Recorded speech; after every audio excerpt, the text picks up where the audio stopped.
तोंड बंद ठेवलं तर मासाही अडचणीत येत नाही, मग माणसांचं काय घेऊन बसलात तुम्ही?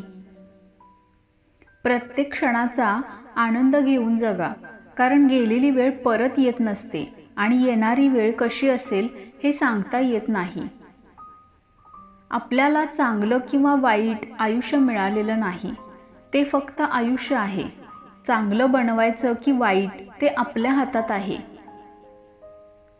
प्रयत्न करताना पराभवाची शक्यताही असतेच, पण प्रयत्न केलेच नाहीत तर मात्र 100% पराभव हा होतोच.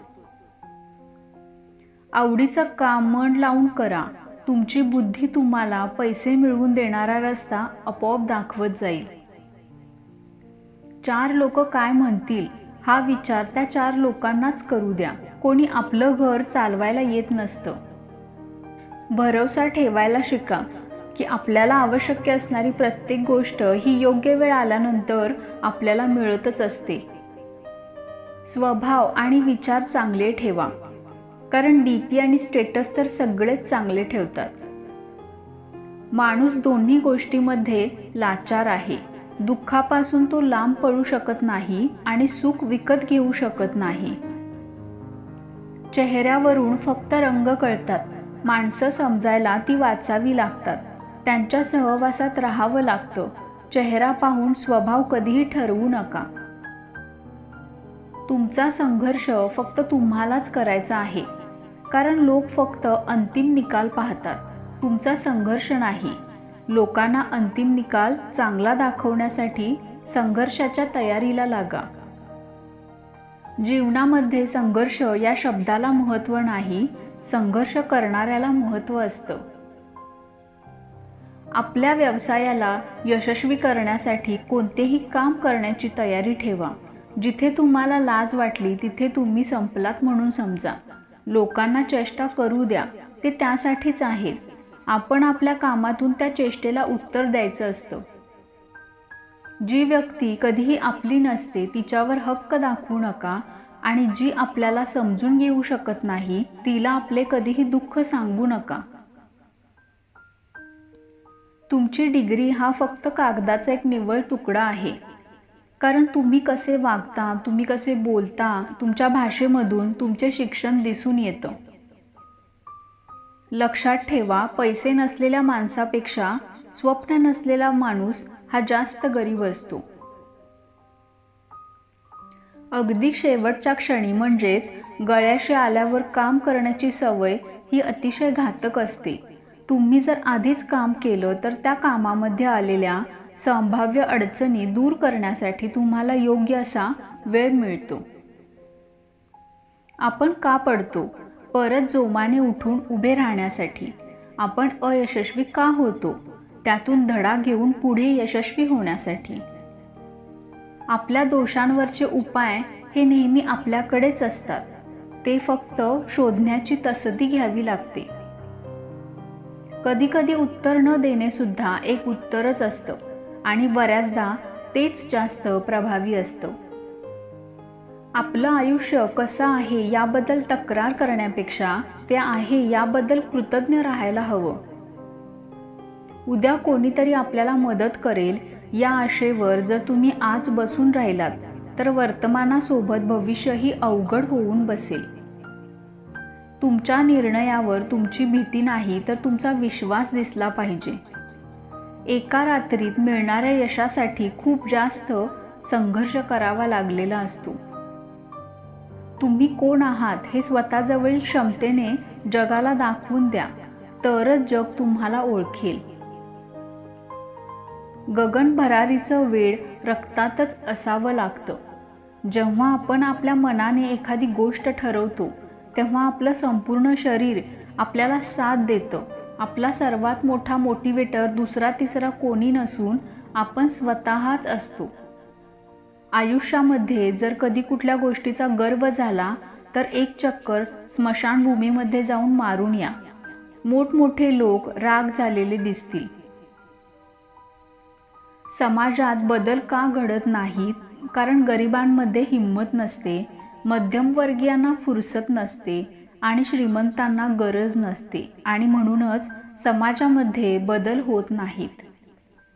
कष्ट ही प्रेरक शक्ती आहे, जी माणसाची क्षमता तपासते आणि त्याला विकासाच्या मार्गावर नेते. सुख पाहिजे असेल तर मध्यरात्री जेवू नये, शांती पाहिजे असेल तर दिवसा झोपू नये, सन्मान पाहिजे असेल तर व्यर्थ बोलू नये आणि प्रेम पाहिजे असेल तर कधीही मैत्री सोडू नये. फुंकर मारून आपण दिवा विझवू शकतो, पण अगरबत्ती नाही, कारण ज्याचे कर्तृत्व दरवळते त्याला कोणीही विझवू शकत नाही, कोणीही थांबवू शकत नाही. आपलं कर्तृत्व हे अगरबत्तीसारखं असावं आणि त्यासाठी आपल्याला प्रयत्नही करायला हवेत. एकदा का हा सुगंध सगळीकडे दरवळला की त्याला कोणीही थांबवू शकत नाही. माणसाला संपत्तीने फक्त सुविधा मिळतात, समाधान आणि सुख नाही. सुख आणि स्वास्थ्य मिळवण्यासाठी आपसातील प्रेम आणि आपल्यांची साथ असणे अत्यंत गरजेचं असतं. ज्यांचे विचार चांगले असतात अशी माणसं कधीच एकटी नसतात. निर्धार पक्का असलेला माणूस गंजलेल्या एका हत्याराने सुद्धा काम करू शकतो, पण आळशी माणसाभोवती उत्तम हत्यारांचा संच असूनही तो काम करू शकत नाही. जर तुम्हाला मानसिक शांती हवी असेल तर इतरांशी तुलना करणं बंद करा आणि त्यांचा द्वेष करणं सोडून द्या. विश्वास ही खूप दुर्मिळ गोष्ट आहे. कधी सापडलीच तर नक्की सांभाळून ठेवा. तुम्ही बरोबर आहात म्हणून दुसरा चुकीचा नसतो. प्रत्येकाचा पाहण्याचा दृष्टिकोन हा वेगवेगळा असतो. घेण्यासारखी कोणती गोष्ट असेल तर ती आहे ज्ञान. देण्यासारखी कोणती गोष्ट असेल तर ती आहे दान.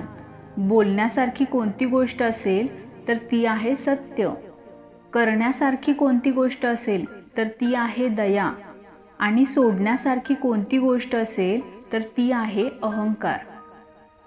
भरलेलं घर आणि सुंदर मन हे फक्त समाधानी व्यक्तीचेच असतं, कारण ती व्यक्ती स्वतःकडे जे आहे त्यात खुश असते आणि इतरांचं वाईट व्हावं हा विचार ती कधीच करत नाही.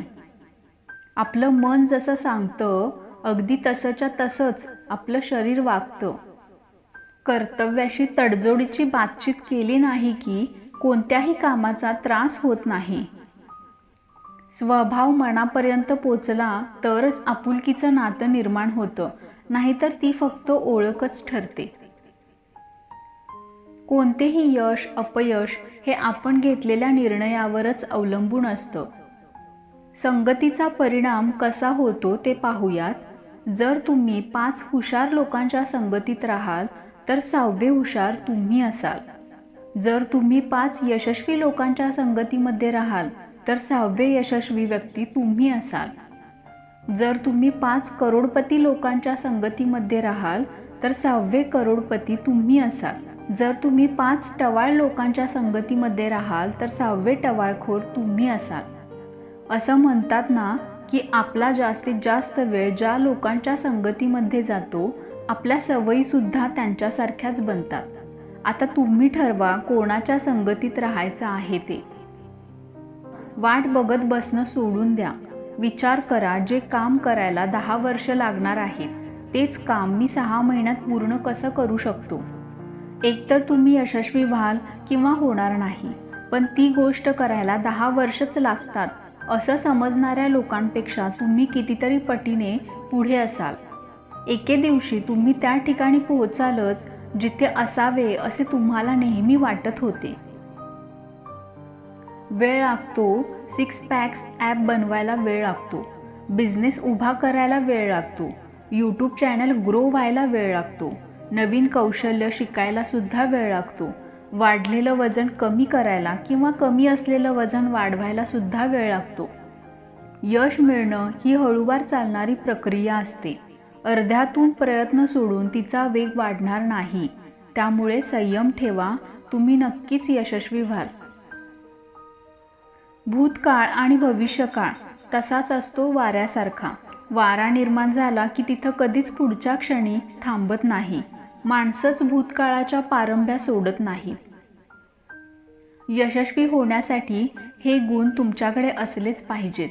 आत्मविश्वास, ऐकून घेण्याची क्षमता, प्रामाणिकपणा, वक्तशीरपणा, सातत्य, नेटवर्किंग, वेळेचे नियोजन, संवाद कौशल्य हे गुण जर तुमच्याकडे असतील तर तुम्ही निश्चितच यशस्वी व्हाल.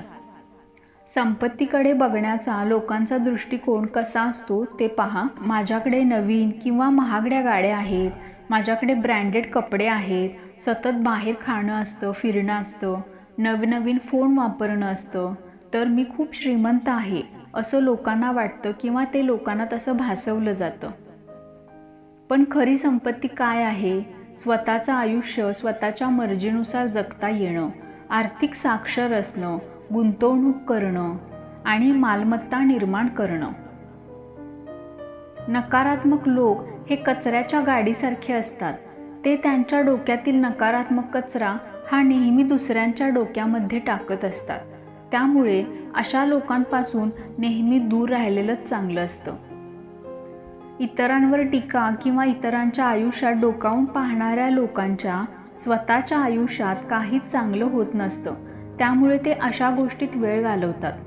जे लोक खरोखर मेहनत करत असतात त्यांना इतरांकडे बघण्यासाठी किंवा त्यांच्या आयुष्यात लुडबुड करण्यासाठी वेळच मिळत नसतो.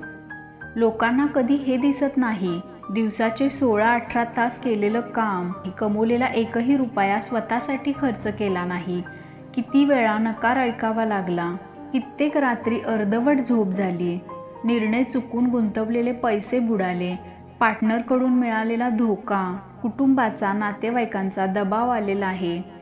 लोकांना तर फक्त हे दिसतं तुम्हाला मिळालेलं यश. जगावं तर असं जगावं की इतिहासाने आपल्यासाठी एक पान राखावं. कोणतेही काम करताना त्यात अपयश येईल या भावनेने घाबरून ते काम मध्येच सोडू नका. कोणतेही काम प्रामाणिकपणे करणारेच शेवटी आनंदी असतात. गरीब माणूस पैशासाठी काम करतो, तर श्रीमंत माणूस अशी व्यवस्था निर्माण करतो ज्यातून कायमस्वरूपी पैसे येतील. कायमस्वरूपी नोकरी हा सापळा जो माणूस तोडतो तोच माणूस श्रीमंत होतो. काळानुसार बदला, नाहीतर काळ तुम्हाला बदलवून टाकेल. तुमच्याकडे एक वेळ अलौकिक बुद्धिमत्ता किंवा कॉलेजची पदवी नसली तरी चालेल.